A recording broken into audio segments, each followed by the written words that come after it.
Welcome to the GCN Tech Clinic, where Alex and I aim to answer your bike tech and maintenance related questions. As ever, you can submit your questions down below in the comments section using the hashtag AskGCNTech, and we'll do our best to answer as many of them as possible within the allotted time. Let's go. First question, Mark S0417. Hi, my primary road bike, 2024 Trek Domane SLR9 Access, has integrated cabling for the hydraulic brake lines with almost no slack.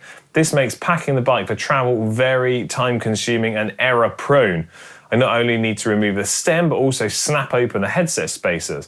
I saw some video coverage of some place from Eurobike and the Taipei Cycle Show that highlighted quick disconnect hoses. What are your thoughts? Have you tried them? Am I looking for a solution to a problem? That would be more of a problem than the solution. Thank you. Yeah, I would say yes. I think the answer, yes. I would say you're just unfortunate that the brake hoses on your bike are like as short as they could possibly be. Yeah. There's a bit of wiggle room. There's like a margin of sort of error, I guess. Or that's not the right way to describe it. There's a range in which your hoses can be cut the length. They don't have there's like, you know, they don't have to be a very specific length for them to work. And it sounds like yours are just cut like on the shorter side, and you should be able to have them like replaced a couple of centimeters longer. Yeah. So if you replaced your hoses with your standard hoses, not quick disconnect things, had them a few centimeters longer, and then that slack will be taken up within the frame, it will then just make it much easier to take your stem off and your bar off when you travel with your bike. I'm saying this because that's what I do. And I've had that exact situation in the past where I had a bike with an integrated stem on it. It was a Pinarello F12, and the hoses on that were super, super short. And so I just changed them out and put them longer so that I could travel with the bike more easily. It worked absolutely fine. And now that's a standard thing. I make sure when I set up a new bike that it has sufficient hose length for that travelling aspect. A couple of things I want to highlight. Firstly, at the stage of building a bike, you should make the hoses as long as they can possibly be and have plenty of spare inside the frame. That's why you should also put the sort of like foam sleeving over the hose so it ratting in the frame.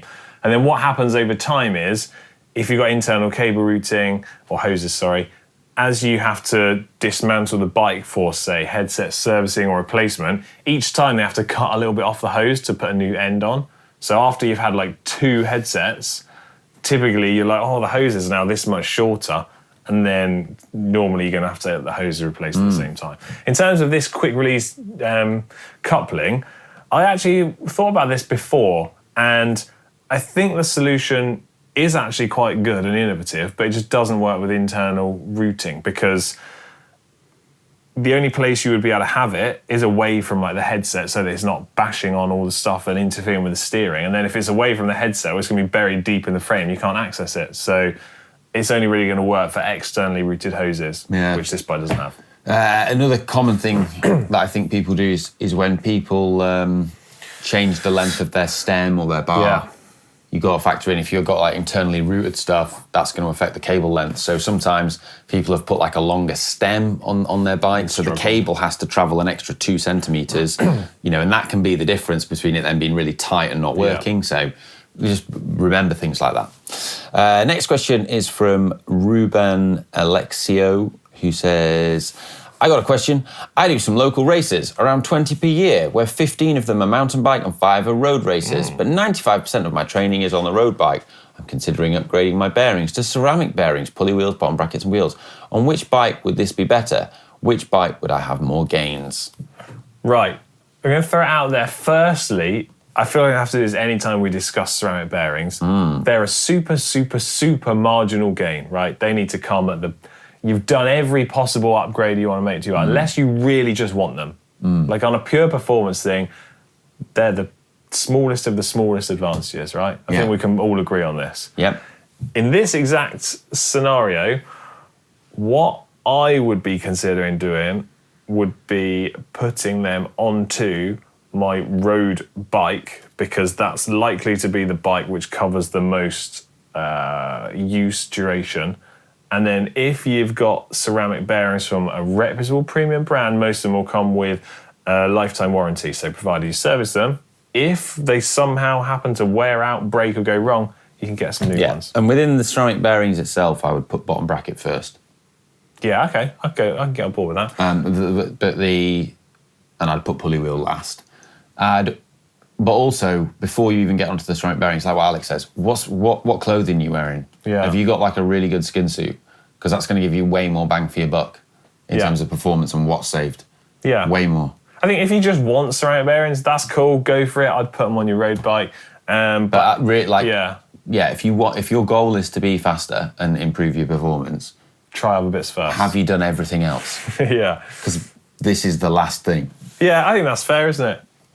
Actually, just while we're on the subject of different questions and sharing my thoughts, you made a video about tyre and wheel balancing the other day, right?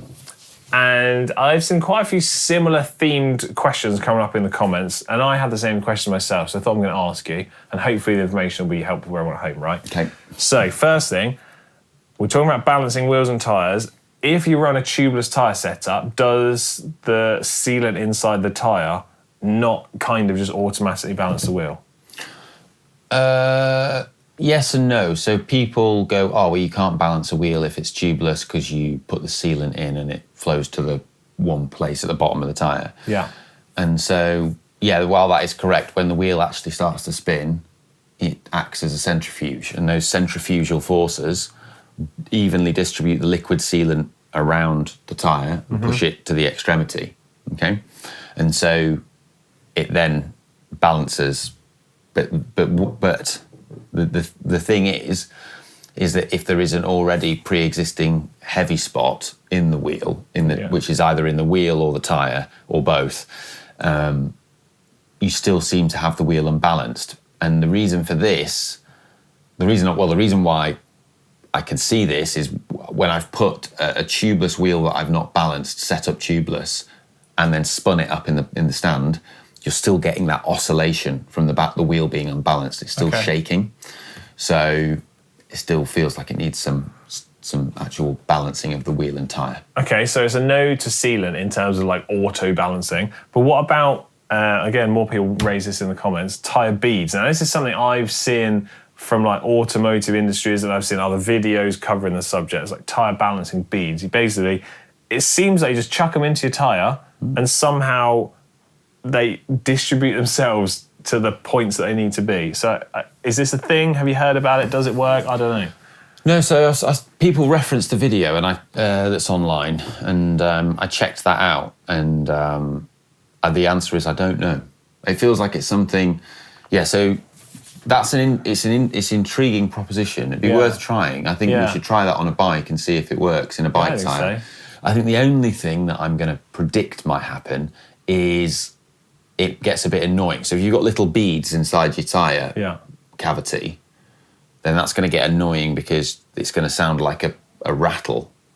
Yeah, I've also thought another problem.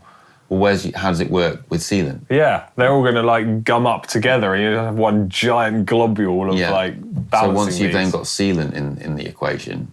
So I think we've talked ourselves out of the video, but I think we should still do it just for fun to find out. Maybe. Yeah. I think it's interesting, but the broad thing is that I think wheel balancing is a real underestimated element of performance for your bike to improve not just how efficient it is, but also just how it feels. Yeah, okay. And I'd encourage people to check out the video, but also try it out. I can get on board with that.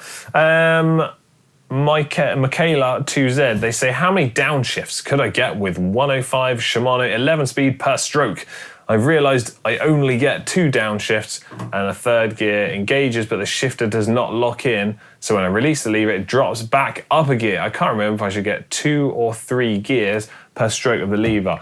Cheers, Michael. Well, do you know what? I actually investigated this myself. You do the big push on the lever. So on my retro Trek I've got at home, it's got 105 on it. I thought, you know what? I should walk out to the garage and check. 1, 2, 3 clicks. So it sounds like this person either has a slightly faulty shifter or they just need to adjust the cable tension slightly because it's not quite synced up. But so 3 is where you should be aiming. Nice.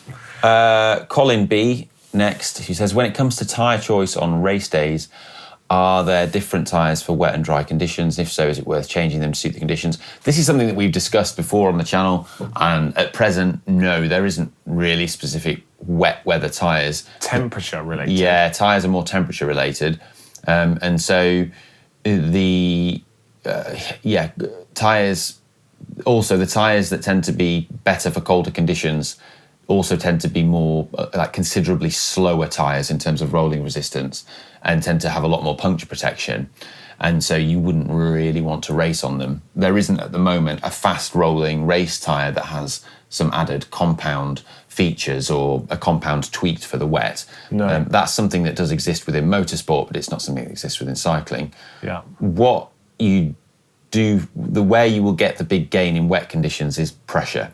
So you can use you could opt to run a wider tyre as well to give a bit more contact patch and a bit more grip. But what you're looking at is improving grip. And so the two ways to do that, contact patch, because either by going for a wider tyre, but also by lowering the pressure. And so I can think of, like notable examples. Do you remember there was a Tour Series crit in Canary Wharf? Yeah. Where basically everyone came off and crashed, apart from Connor Swift, Tom Pidcock, who at the time was probably like 17. 12. And Alec Briggs. Yeah. What? Low tyre pressures. And that was because they were all running about 25 PSI and everyone else had banged in like 100. Yeah, 100%. And if you want more grip, listen to what Ollie says, go wide tyres, lower pressures. It's going to make a big difference. I think the other thing, the other area where we really noticed this was I remember I was watching the Paris Olympics last summer. Yeah. And there was a lot of the triathletes were just sliding off on the bike course all over the place when it got wet. Oh, okay, I do remember this. But a lot of the cyclists weren't. So and I'm convinced it's because the cyclists were running better tyre pressures. Yeah, I mean, maybe so. I mean, if you've got one sport to focus and optimise for compared to someone trying to focus on three, you'd assume you might be a little bit more dialed in. I don't know. Right, okay, last one is from Mike the Animal. They say, Aero question, how about instead of wearing Aero socks, I shave my legs in Aero improving pattern? Obvious pro, UCI have no rules against it, and I can aerify my whole legs and arms. Obvious con, the looks. Even though, like it ever mattered when aero gains are at stake. Do you know about any research on this topic? People have joked about it. Yeah. Like semi-joked about it. Like, so putting an aero trip strip. Like shaved into your legs. Yeah, to basically turn the flow from the airflow around your leg, which is a big cylinder, from laminar to turbulent flow. There's a little part in the back of my mind that is like, I'm sure I've seen this somewhere, where someone shaved the front or the back of the legs. I've seen like Alex Dowsett joking about it. The problem is, and why it's not very feasible, is you'd have to spend considerable amount of time in the wind tunnel practically testing it to not only see if it works, but also find the optimum position. And this is just not very practical to test because once you've shaved it off, you can't stick it back on.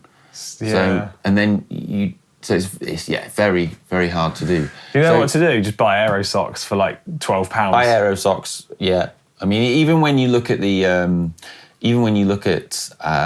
Danish track team, when Dan Bigham got them to stick tape on the sides of their legs to create the same effect, to create trip strips on the side of their legs, which got banned by the UCI.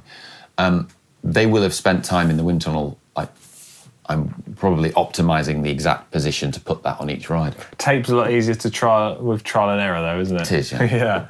Yeah. All right, there you go. Don't shave your legs, just buy Aero socks and live your life. Right, that was it for this week's Tech Clinic. Say it every week. If we didn't get to answer your question, I apologise in advance, but be persistent, put it in the comment section down below and we'll get to it in the coming weeks. Right, we're out of here. Love you, bye. See ya.